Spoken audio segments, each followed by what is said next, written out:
Hello student, आज हमारा जो लेक्चर होगा वो कक्षा 9 के लिए होगा। हालांकि मैं कक्षा 9 में फिजिक्स यानी कि भौतिक को डिस्कस करूंगा, बट उससे पहले हम कक्षा 9 में जो बात करेंगे वो पूरे विज्ञान से रिलेटेड बात करेंगे।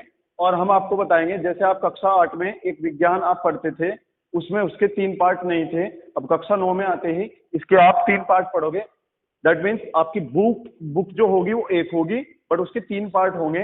3 पार्ट मतलब हमारे जो विज्ञान में होंगे वो हम 3 चीजों पर बात करेंगे। विज्ञान यानी कि जिसको इंग्लिश में हम बोलते हैं साइंस। क्या बोलते हैं बच्चों?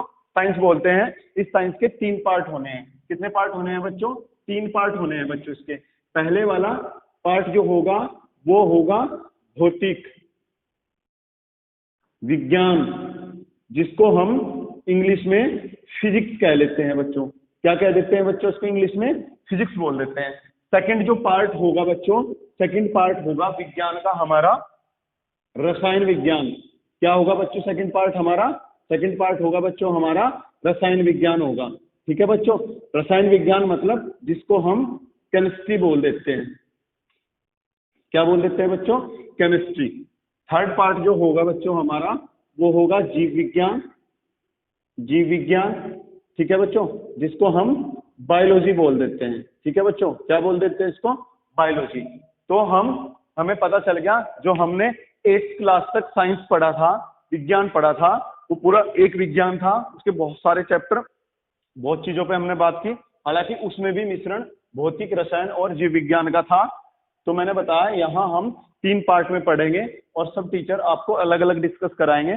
जैसे मैं आपको डिस्कस कराऊंगा इसमें भौतिक, दूसरे सर आपको कराएंगे रसायन और तीसरे सर आपको कराएंगे जीव विज्ञान। मतलब एक ही विज्ञान को 3 पार्ट में बांट दिया गया है, बट आपकी बुक एक है। ठीक है, और बात करें तो हम आपको बता भी देंगे कि कौन कौन से पार्ट इसमें भौतिक में है, कौन कौन से पार्ट इसमें रसायन के हैं और कौन कौन से पार्ट इसमें जीव विज्ञान के हैं। ठीक है, तो हम जैसे बात करेंगे मैं आपको समझाऊंगा भौतिक विज्ञान, जिसको हम कहते हैं फिजिक्स।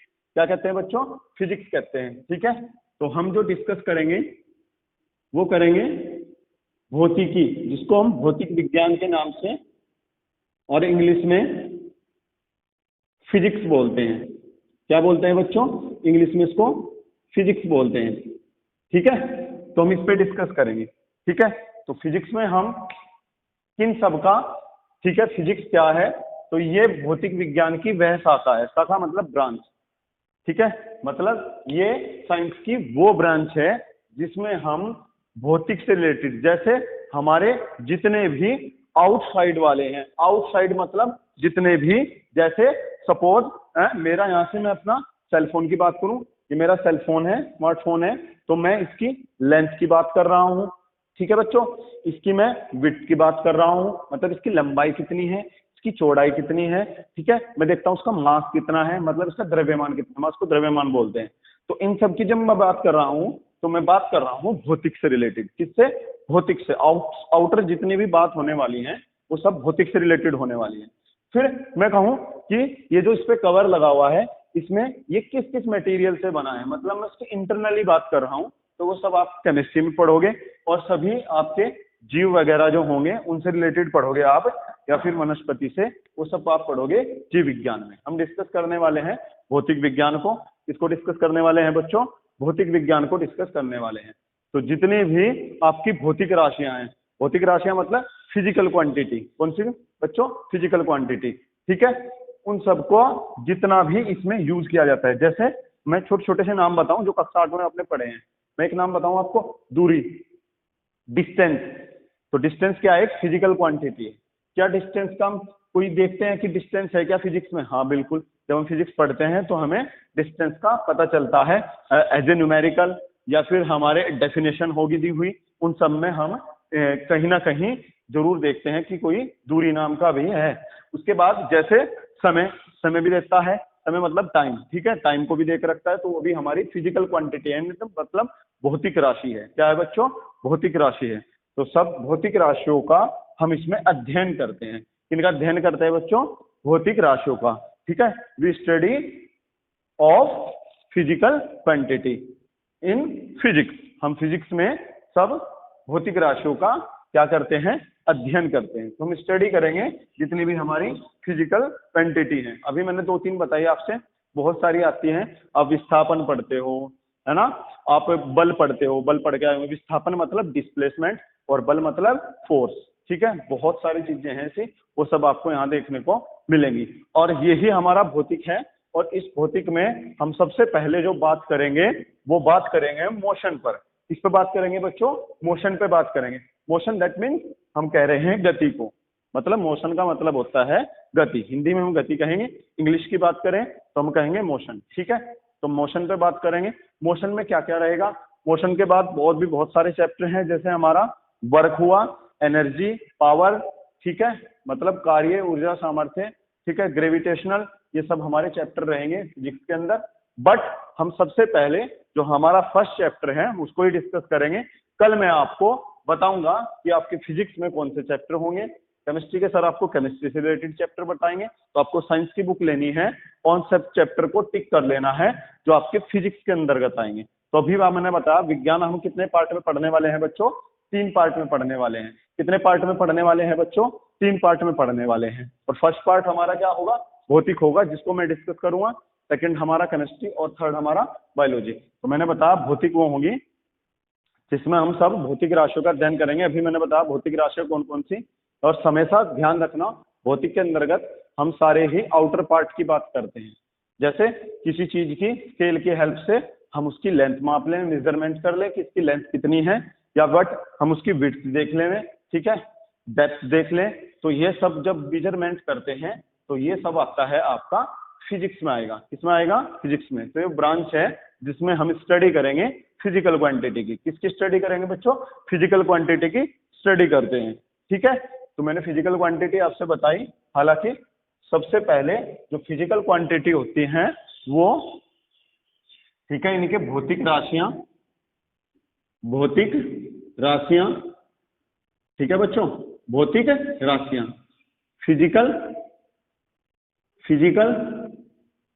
क्वांटिटीज, ठीक है, फिजिकल क्वांटिटीज। तो भौतिक राशियां जो होंगी बच्चों वो हालांकि 2 पार्ट में बताई गई हैं। एक को हमने हिंदी में कहा है मूल राशियां, ठीक है बच्चों, इंग्लिश में इसको कहते हैं हम फंडामेंटल, ठीक है बच्चों, फंडामेंटल क्वांटिटीज, या फंडामेंटल को हम बेस भी बोल देते हैं, बेस क्वांटिटी, मतलब यहीं से सारी राशियां चलने वाली है। और सेकंड हमारी जो होती हैं वो होती है व्युत्पन्न राशियां, व्युत्पन्न राशियां, ठीक है बच्चों। व्युत्पन्न राशियां मतलब ये ड्राइव की जाती है इसको, इसलिए इनको ड्राइव्ड क्वांटिटी बोलते हैं। क्या बोलते हैं बच्चों, ड्राइव्ड क्वांटिटी। मतलब इनको देखो, ये व्युत्पन्न जो राशियां होती हैं ये मूल राशियों की सहायता से ही बनाई जाती है। मतलब ड्राइव क्वांटिटी ड्राइव की जाती है किसकी हेल्प से बच्चों, फंडामेंटल क्वांटिटी की हेल्प से ड्राइव की जाती है, ठीक है बच्चों। इस बात का ध्यान रखना है। तो हम पढ़ेंगे फंडामेंटल क्वांटिटी, और फंडामेंटल जो क्वांटिटी होंगी वो होंगी 7। कितनी होती है बच्चों, 7 होती है, 7 होती है, ठीक है। फर्स्ट जो होगी हमारी, फर्स्ट होगी हमारी, हमने लिया है दूरी को, और दूरी में ही बहुत सारी चीजें आएंगी हमारी। दूरी में ही हम विस्थापन भी बोल देंगे। अगर मैं विस्थापन की बात करूं तो ये भी मूल राशि होती है। और उसके बाद इसमें ही आपकी चौड़ाई आएगी, इसमें ही आपकी ऊंचाई आएगी, ठीक है बच्चों, इसमें ही आपकी ऊंचाई आई, और इसमें ही बच्चों आपकी त्रिज्या आएगी, इसमें ही बच्चों आपकी लंबाई आएगी, और इसमें ही बच्चों आपकी, ठीक है, चाप, ये सब इसमें ही आने हैं। मतलब ये है कि अगर मैं दूरी ना बोल के विस्थापन बोलूं तो वो भी कैसी है, मूल राशि। मैं चौड़ाई कहूं वो भी कैसी है, मूल राशि। तो सारे एक दूसरे के ही रूप हैं। मतलब दूरी को हम बोलते हैं डिस्टेंस, ठीक है बच्चों, ये होगा आपका डिस्प्लेसमेंट, ठीक है बच्चों। चौड़ाई को बोलते हैं विड्थ, ऊंचाई को बोलते हैं बच्चों हाइट, त्रिज्या को बोलते हैं बच्चों रेडियस, लंबाई को बोलते हैं बच्चों लेंथ, और चाप को बोलते हैं बच्चों आर्क, ठीक है। तो ये सारे के सारे आपके आने फंडामेंटल। और फंडामेंटल जो क्वांटिटी होती हैं वो एकदम फ्री होती हैं। मतलब नेचर में यही सब आपको देखने को मिलते हैं। और जितने भी हमारे नेचुरली फिनोमिना हैं वही सारे हमारे फिजिक्स में होते हैं। मतलब जितनी भी प्रकृति में घटनाएं हैं वो सारी आपकी किसमें देखने को मिलती हैं, आपको भौतिक में देखने को मिलती है। ठीक है, तो जितने भी नेचुरली फिनोमिना होंगे वो सारे फिजिक्स से ही रिलेटेड होते हैं। जैसे सपोज आपने सुना हो कभी, अगर हम किसी वस्तु को ऊपर से फ्रीली छोड़ देते हैं, रिलीज कर देते हैं, छोड़ देना रिलीज कर देना, तो क्या होता है कि वो नीचे आती है। और ये फिनोमिना क्या है, मतलब ये जो घटना है ये एक रूप से हम मानते हैं इस घटना को कि ये प्रकृति में होने वाली घटना है। बट जब न्यूटन आए, साइंटिस्ट हुए हमारे न्यूटन, तो न्यूटन ने इसको डिस्कस किया कि अर्थ जो है, जो ऊपर से कोई भी हमारी बॉडी नीचे की तरफ मूव कर रही है, कहीं ना कहीं उस पर कोई फोर्स अप्लाई होता है। ठीक है, किससे फोर्स अप्लाई होता है? अर्थ से। ठीक है, तो ग्रेविटी फोर्स जिसको बोलते हैं, ग्रेविटेशनल। तो ये सब अपने प्राकृतिक घटनाएं थी।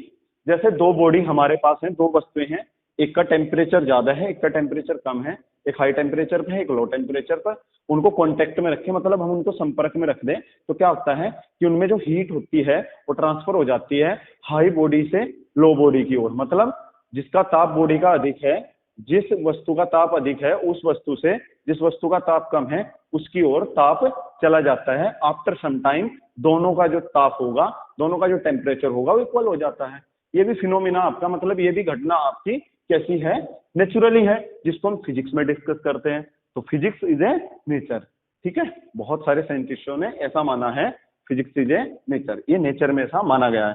तो हमने बात की इसमें मूल राशियों, फंडामेंटल। मूल का मतलब जो पहले से है, बेस है इसका मतलब ये जो हमारी क्वांटिटी होती है ये किसी दूसरी क्वांटिटी पे डिपेंड नहीं करती, ये खुद से ही बनी होती है। ठीक है, जैसे हमारे नेचुरल नंबर होते हैं इसी प्रकार ये भी हमारी नेचुरल ही क्वांटिटी होती है। ठीक है, जैसे हमारी प्राकृतिक संख्या सेम ऐसी ही होती है।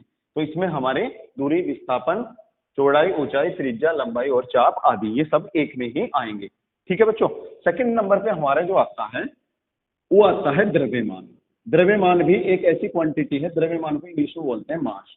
द्रव्यमान भी एक ऐसी क्वांटिटी है बच्चों जो किसी दूसरी क्वांटिटी पे डिपेंड नहीं करती है, भी फ्री होती है। मतलब अगर हमें किसी बॉडी का मास हमें मेजर करना है, द्रव्यमान का हमें मापन करना है, मापन को मेजर बोलते हैं, मेजरमेंट, तो हमें क्या करना होगा, उसका मापन कर लेंगे। उसके लिए हमें किसी और दूसरी फिजिकल क्वांटिटी की जरूरत नहीं होगी। थर्ड नंबर पे जो हमारा होता है वो होता है बच्चों समय। थर्ड नंबर पे क्या होगा बच्चों? समय। इंग्लिश में जिसको बच्चों हम टाइम बोलते हैं। क्या बोलते हैं बच्चों? जिसको हम टाइम बोलते हैं। नंबर 4 पे आएगा बच्चों आपका, नंबर 4 पे आता है बच्चों आपका ताप। ताप को बच्चों हम टेम्परेचर बोलते हैं। ठीक है बच्चों, उसके बाद नंबर 5 पे आएगा बच्चों वैद्युत धारा। वैद्युत धारा जिसको हम इलेक्ट्रिक करंट बोलते हैं बच्चों। क्या बोलते हैं बच्चों? Electric current. और नंबर 6 पे आता है बच्चों यहाँ पे ज्योति तीव्रता, इसको हम इंग्लिश में फ्लक्स इंटेंसिटी बोलते हैं। क्या बोलते हैं बच्चों? Flux intensity. और नंबर 7 पे आता है आपका बच्चों यहाँ पे, नंबर 7 पे आपका जो आता है वो आता है पदार्थ की मात्रा। क्या आता है बच्चों? पदार्थ की मात्रा आता है बच्चों। और पदार्थ की मात्रा मतलब amount of substance. Amount of substance मतलब हम पदार्थ की मात्रा को देखते हैं कितनी होगी। ठीक है बच्चों, तो ये हमारे पास 7 कितनी आई? 7। तो ये एक बिल्कुल फ्री होती है, ये किसी दूसरी फिजिकल क्वांटिटी पे डिपेंड नहीं करती। बाय द वे हमें किसी बॉडी का टेम्परेचर मेजरमेंट करना हो तो हम उसका टेम्परेचर मेजरमेंट कर लेंगे। टेम्परेचर मेजरमेंट करने के लिए हमें उसकी स्पीड, वेलोसिटी ये सब फाइंड आउट करने की जरूरत नहीं होगी। मतलब हमें अगर ताप मापना है तो हमें दूरी, वेग सब ये मापने की जरूरत नहीं है। या ऐसा है कि पहले हम टेम्परेचर मापते हैं, पहले देखते हैं कि बॉडी का मास कितना है, मतलब उसका द्रव्यमान कितना है, फिर टेम्परेचर मापते हैं। नो, ये एकदम फ्री होता है, ये दूसरी फिजिकल क्वांटिटी पर निर्भर नहीं करेगा। और व्युत्पन्न राशियां कैसी होती है? ड्राइव क्वांटिटी, व्युत्पन्न राशियां, ड्राइव क्वांटिटी, ये क्वांटिटी ऐसी होती है जो इनकी हेल्प से बनती है। लाइक स्पीड, मतलब हिंदी में जिसको हम चाल बोलते हैं। ठीक है बच्चों, स्पीड इज इक्वल्स टू होता है distance upon time. Distance upon time मतलब चाल बराबर बच्चों दूरी बटे समय होता है। चाल बराबर क्या होता है बच्चों? दूरी बटे समय होता है। अगर हमें किसी भी बॉडी की स्पीड हमें फाइंड आउट करनी है इसकी स्पीड कितनी है। तो बच्चों ध्यान रखना है, स्पीड फाइंड आउट करने के लिए हमें क्या फाइंड आउट करना पड़ेगा, पहले देखनी पड़ेगी उसकी डिस्टेंस, कि उसने कितनी डिस्टेंस कवर्ड की है, उसके बाद कितने टाइम में कवर्ड की है। मतलब हमें दूरी और समय देखना पड़ेगा अगर हमें चाल निकालना है। चाल बिना दूरी और समय के नहीं आएगी, और चाल जो बनाई गई है वो दूरी और समय की हेल्प से ही बनाई गई है। तो बच्चों ध्यान रखना है, जो राशियां मूल राशियों की सहायता से बनाई जाएंगी उन राशियों को हम कहेंगे व्युत्पन्न राशियां। ड्राइव क्वांटिटी जो बनाई जाती हैं वो फंडामेंटल क्वांटिटी की हेल्प से बनाई जाती हैं। चाहे इनके रेशो से बनाओ, चाहे इनकी मल्टीप्लाई से बनाओ, कैसे भी बनाओ, बट ये खुद से नहीं होती। जो हमारी फंडामेंटल क्वांटिटी होती है इनसे ही इनको हम ड्राइव करते हैं, तो हमारी बनती है व्युत्पन्न राशियां बनती हैं। क्या बनती हैं बच्चों, व्युत्पन्न राशियां बनती हैं। ठीक है बच्चों, तो ध्यान रखना है, हम आज पढ़ रहे हैं कक्षा 9 का विज्ञान। और कक्षा 9 का विज्ञान मैंने बताया जैसे आप कक्षा 8 में विज्ञान पढ़ रहे थे, बट वहां जितने भी पार्ट थे जैसे आप पढ़ रहे थे लेसन, वो सब एक ही बुक में थे। यहाँ भी आपको एक ही बुक में मिलेंगे, बट वो आपको 3 पार्ट में पढ़ने हैं, फिजिक्स, रसायन और आपका तीसरा होगा जीव विज्ञान। तो बच्चों मैंने बताया, मैं डिस्कस कर रहा था फिजिक्स को, फिजिक्स के बारे में मैंने आपको समझाया। वीडियो को एक बार देखें, 2 बार देखें, अगर कोई कॉन्सेप्ट फिर भी समझ में ना आए तो आप कमेंट सेक्शन में नीचे अपना क्वेश्चन शेयर कर सकते हैं, या मेरे व्हाट्सएप नंबर पे भी आप अपना क्वेश्चन शेयर कर सकते हैं। कल हम डिस्कस करेंगे इसके चैप्टर से रिलेटेड। आज हमने केवल छोटी सी बातें करी, कल और बेस को पढ़ाएंगे कि फिजिक्स को बहुत अच्छे से और डिस्कस करने वाले हैं, क्या क्या इसमें आने वाला है। उसके बाद इसके चैप्टर से एक एक चैप्टर को उठाएंगे और सारे कॉन्सेप्ट को क्लियर करते हुए चलेंगे। ठीक है बच्चों, तो आज का लेक्चर हमारा इतना ही रहेगा। ठीक है, थैंक यू।